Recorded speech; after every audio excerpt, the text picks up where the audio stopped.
大家好，我是小高姐。今天我们来做一些奶油奶酪。我用的是脂肪含量18%的奶油。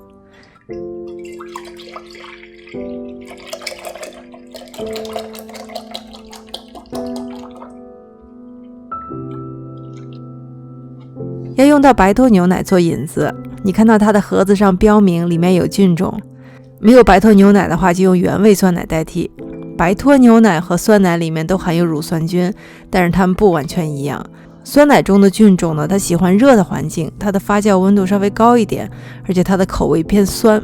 而白脱牛奶里的菌种呢，它喜欢温和的环境，发酵温度稍微低一些，它也有酸味，但是它的酸味呢会比较柔和。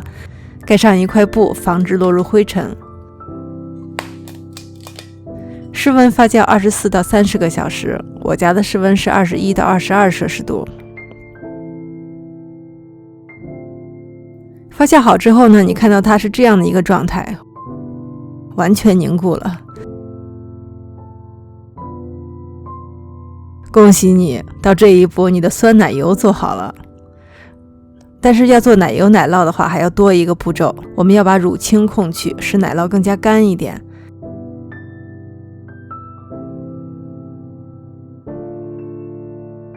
纱布大概是3层。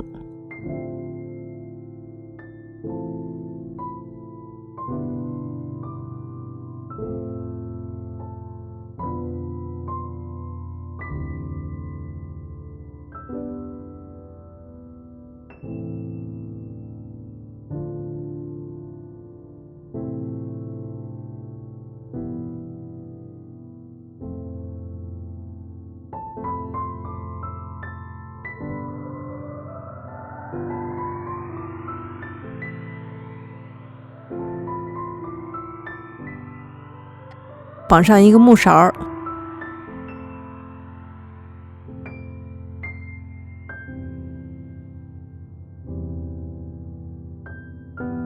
放在比较深的盆子里。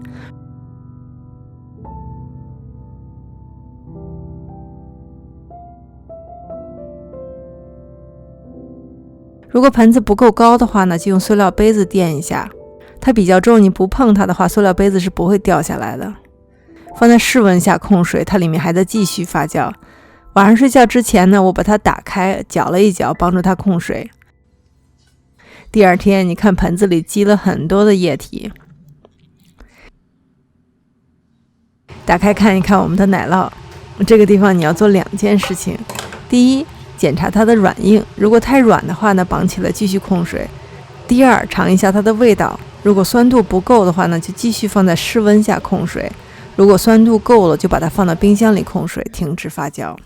你看我这个软硬程度，它还可以再干一点，但是我要用它来抹面包，我不想让它太硬。放入盐，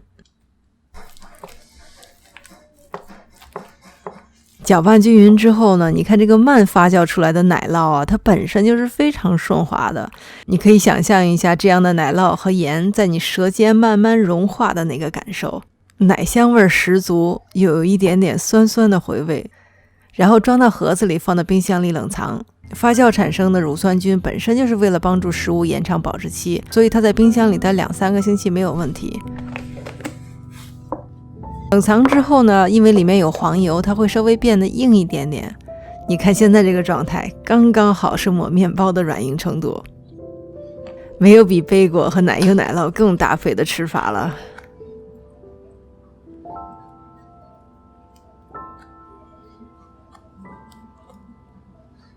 谢谢大家收看，我是小高姐，我们下期再见。